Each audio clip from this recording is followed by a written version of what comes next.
Mana qarang, o'zingiz ko'ring. Salonga baho bering, jigar. Mercedes-ku, Mercedes 2026 chiqadigan GLS-lar bor-ku, aynan mana shu EQA'larga juda ham o'xshatib qo'ydi. Shoning oldi dizaynini ham, orqalarini ham. Srochniga Mercedes EQA 350 ni SUV'si, ya'ni crossover va 4 ta balon tortadiganni vopish kalat narxga bosib olsangiz bo'ladi. Polniy kuzov broneplyonka qilib qo'yilgan ekan.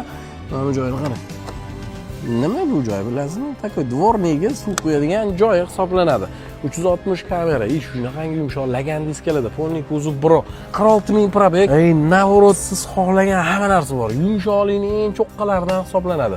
Face ID'largacha bor, akustikasi ham buyurmas, abagrev bor ekan, pamять sидения va Polniy panorama dizayn. Saloni bo'yicha rostdan nerealniy chiroyli. Mana yog'och detallarni qarang.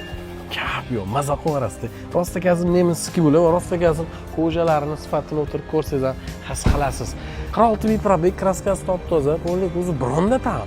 Srochniga 46000 ga bosib olsangiz bo'ladi.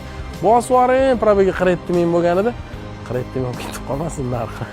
Rostdan maza qiladi. Yangilarini shu mashinalar adashmasam bir 100 minglarga olishga, menimcha hozir ham yangisini shu nemisdan chaqiraman desangiz 100 ming atrofiga boradi bu mashinalar. Ishoning.